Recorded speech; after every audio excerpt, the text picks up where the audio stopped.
Hi angels, it's Hailey Reese and welcome back to yet another episode of Wine Wednesday, where every single Wednesday we talk about anything and everything over a glass of wine. I'm so glad that you loved last week's Wine Wednesday so much, and I'm so glad that you guys are so excited for this series. I am so excited for this series. It just feels like I'm hanging out with my best friends in the whole wide world or family members and just talking about everything that's on my mind. It's really refreshing. And honestly, I could see this becoming like a therapy session for me. So if you guys are hanging out at home right now and you are of legal drinking age, why don't you guys pour a glass of wine or your drink of choice with me? But if you're underage or you just don't drink, pour your favorite beverage of choice and let's get into today's video, because today we are going to be talking about toxic family relationships and whether or not blood really is thicker than water. I've got a lot to say on this subject matter, and honestly it was requested by a couple of you as well. So I hope you guys are ready for kind of a lengthy video. But yeah, before we get into it, I'm gonna take a sip of wine and then we're just gonna dive right on into it.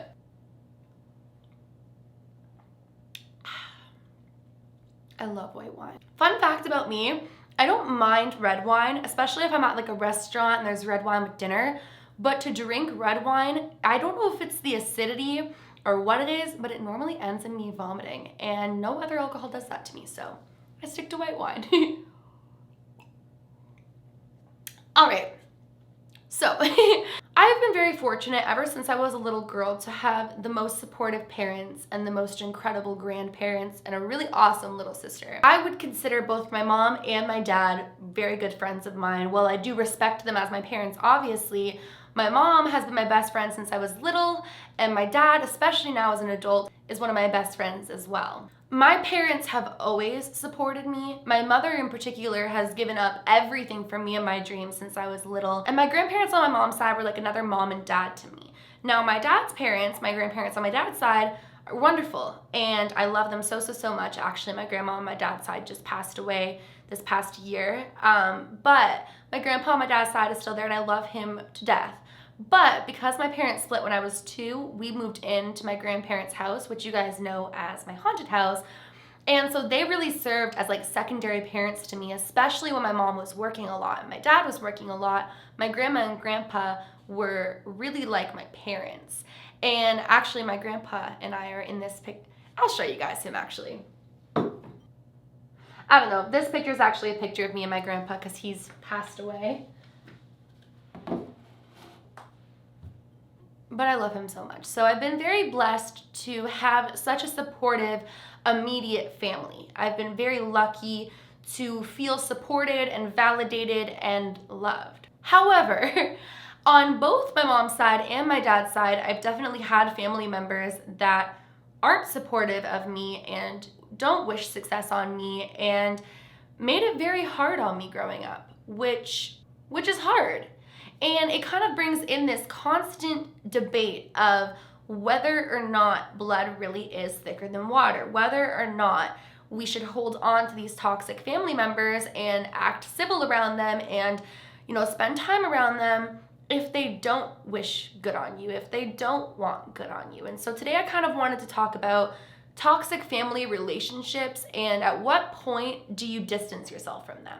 At what point do you recognize that while this is a family member, they're not wishing well on you, or how they treat you is toxic to your mental health, or maybe you feel unvalidated by those around you. It could be a parent, it could be a grandparent, it could be a sibling. And at what point is it okay for you to decide that you don't want these people in your lives? There's 2 types of situations with relatives that I've found. And these 2 things have really helped me to decide and decipher whether or not I want certain family members in my life and whether or not I want to bring my energy around them. Because as a spiritual human being, I truly believe it's important to protect your energy. I feel like it's very important to surround yourself with those that want you to succeed, because whether they mean to or not, certain people are energy vampires and certain people will just drain all of your good energy and you'll leave there feeling deflated and broken and not your best version of yourself. The very first thing that I consider when I'm thinking about whether or not it's someone that I want in my life or whether or not it's going to be okay is recognizing if it's something to do with you or if this is who the person is in general. I understand that a lot of things that happen in life are extremely circumstantial, but one thing that I've learned to recognize is, let's say that you come across somebody that is in your family. It could be a mother, a father, a brother, or a sister, or a cousin, whatever it is, and they treat you in a way that's either disrespectful or condescending or hurtful, or maybe they don't accept you for who you truly are, and it's upsetting to you. What I have used as a technique to kind of decide how I want to go forward with these people is I kind of evaluate who they are as an individual. Are they solely like this towards me? Are they discriminating against me? Are they hurting me specifically? Or are they like this in life? Are they bitter? Is this a view that they just can't get over? Is this how they treat everybody? When you look at it like that, sometimes you just have to make the choice to accept them for who they are, because if you don't, you'll hold hate in your heart. And I strongly suggest, never hold on to hate in your heart. Your soul is too pure, this life is too wonderful, and when you hold hate in your heart for somebody, and it doesn't necessarily mean you hate them, but when you hold like such a strong anger over somebody, that's still holding hate in your heart. And when you're allowing somebody to affect you enough for you to hold hate in your heart over it, you are taking away from the beauty that's your life and taking away from the purity of your energy, and you're feeding into them and giving them what they want, which is less success in your life, less happiness, less prosperity, all the good stuff. There have been a couple of people in my life that I've had to learn to love them for exactly who they are. Even if I don't agree with the things that they say to me or the way that they treat me or the way that they live their life, I have to learn to love and accept them for who they are, because if I don't, I will hold hate in my heart. And so I don't necessarily choose to spend time around those people, but I don't stress them. I don't let them take away my energy. I don't let them hurt me, because while they may be related to me, I don't have to spend time with them. There are people that you'll come across in life that could love you harder and wholeheartedly that aren't related to you. And you might come across somebody that understands you so much more than even those that share blood with you. You might come across somebody that really feels like a parental figure to you, or really feels like a sibling to you. And where this kind of ties in spiritually too is, I believe we travel in what's called soul families. So you'll come across people that may not have the same blood as you, but they are in your same soul family. So you can't always limit yourself to those who you share blood with. Maybe you don't relate to those people that you share blood with. Maybe you don't get each other on an emotional or spiritual level. But then you'll come across somebody that's completely unrelated to you and feels like home and feels like family. And I believe, in my personal experience in life, blood doesn't always need to be thicker than water. Well, obviously, scientifically and medically it is. It doesn't always have to be. That's basically the first way that I go in and look at these things is, okay, is this person in my family hard on me or hurtful towards me because that's who they are as a person? Okay, well then I'm gonna choose to put it out to the universe, accept them for who they are. When I go to family gatherings and they say stupid things, it goes in one ear, out the other to me, and I just send them love their way because they need it, because their soul is hurting or their soul is angry. However, it's not always like that. Sometimes there are family members that have hurt us in ways that others couldn't understand, and it's not necessarily who they are, it's how they treat you and how they make you feel, and being around them feels suffocating and toxic and hurtful. And in that situation, I don't necessarily feel like you have to accept them for that, and I don't feel like you have to give them your time or your energy. It doesn't mean that you have to be nasty towards them, but I don't believe that just because somebody's your family, you have to spend time with them, or you have to be around them, or you have to hold your tongue.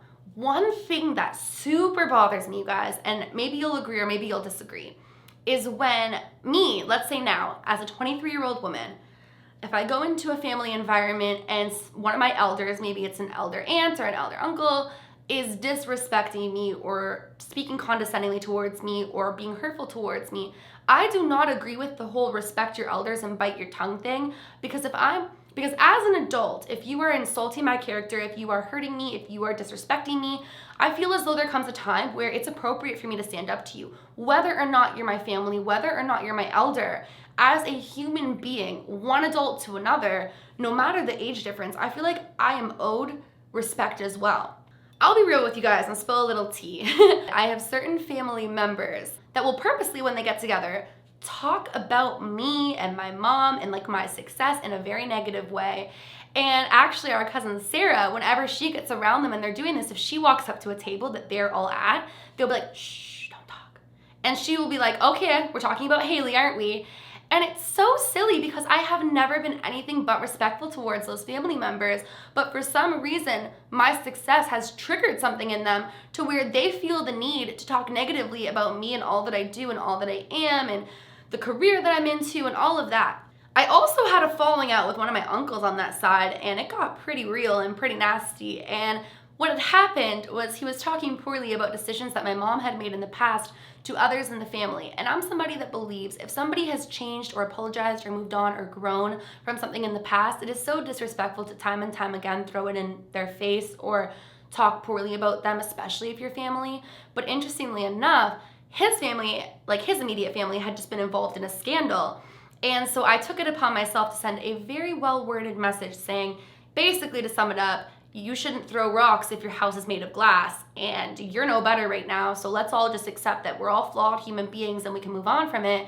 And he really didn't like that, and he told me to never speak to him again. So things are a little weird on that side of my family, and I make the decision to not go to certain things. If Sarah's hosting something that I know that certain people are gonna go to, even if they're not rude to me to my face, I know what they're saying behind my back, and it's not necessarily their character, it's an attack on me and who I am, and I choose to not surround myself with them, even though they're family. It's toxic to my mental health, it's toxic to my energy, and to be quite honest with you, I don't have the time to go around family members that are going to look at me in the eyes and say that they're so happy for me and that they love me, and then behind my back whisper and get quiet when people that really do respect and love me and my family come over.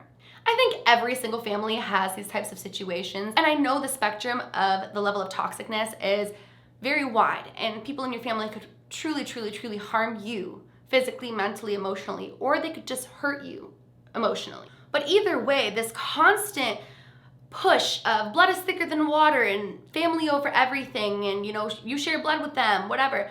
I don't really stand by that.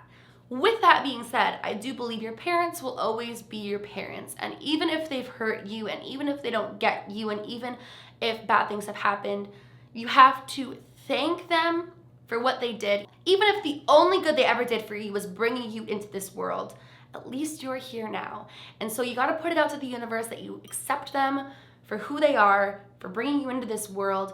But I also don't believe that if somebody is continuously hurting you, even if it's a mother or father, that you should have to spend your time with them. Because I feel like life is way too short.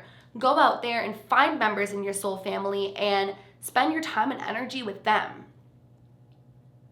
There were people in my family who, back when I was starting out music and I got a record deal, and I had moved out to New York at that time, they were so team Hailey because they saw these stars and they wanted to be a part of it. And when my lung collapsed and, to be honest, shit hit the fan, I didn't have anybody in sight. And they reverted to talking about me and they reverted to whispering about my failure even though it was out of my control. And that was the first time that I really glimpsed into, even if they're family, sometimes they're fair weather family. They're there when things are great and they're not there when things are not. And I really took note at that time in my life. Who in the family stayed by my side? Who in the family still believed in me? And then when I started to become successful on YouTube, certain people tried to make their way back in and I was just cold-hearted about it. I was kind, but there was no second chance on that, because if you're not there at my lowest points, I'm not interested in you being there at my highest points. No matter how high or how low, you should be there through it all if you truly love and appreciate me. And so that's probably the biggest reason why they all talk bad about me now, but honestly, I am nobody's fool. Basically, I just feel like it's important to say that even if they're your family, even if they're your blood, if they don't want the best for you, if you don't feel good or happy or like you're able to be yourself around them, you don't need to spend your energy with them. And if you have to at some point, suck it up for Christmas, suck it up for Thanksgiving, but remember that there are 365 days in the year and life is precious and time is precious and your soul is precious and you need to do what makes you happy and surround yourself with those who uplift you.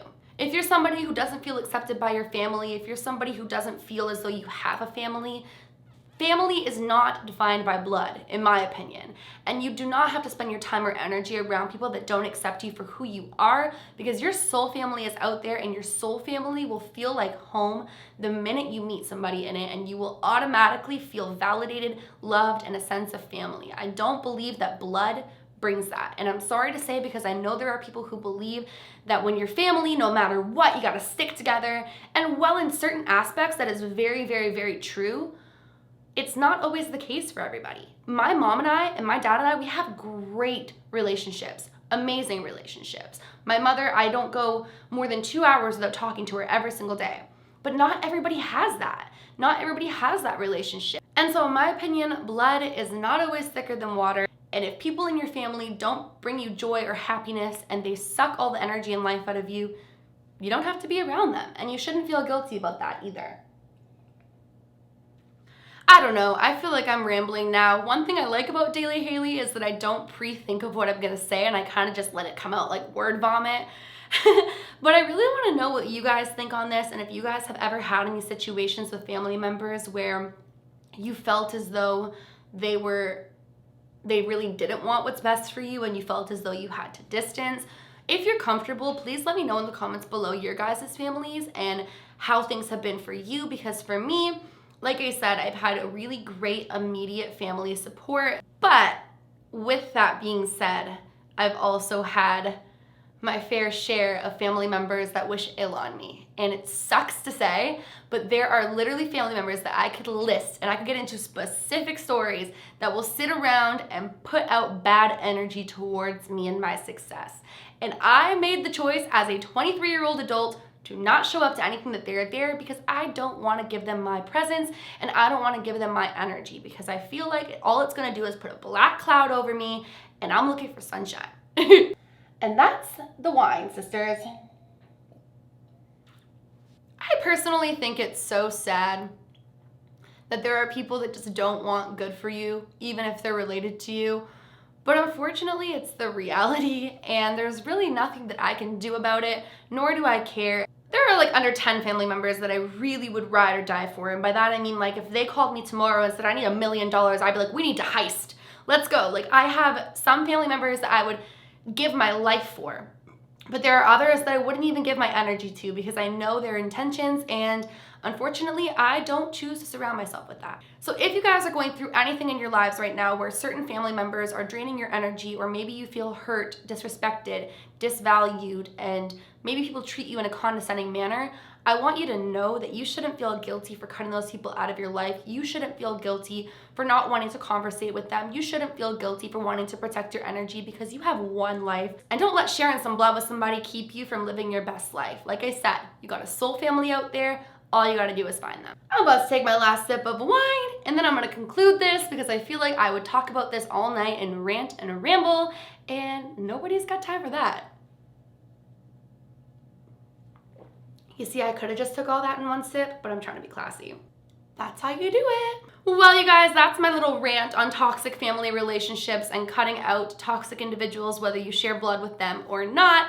Let me know in the comments below what you guys think of this subject. I know that it's pretty controversial and not everybody will feel the same way, but either way, I'm curious to hear your thoughts on it, so let me know in the comments below. Also, please, please, please, please, please, let me know in the comments below what you guys want to see from me, or what you want to see me talk about here on Wine Wednesday.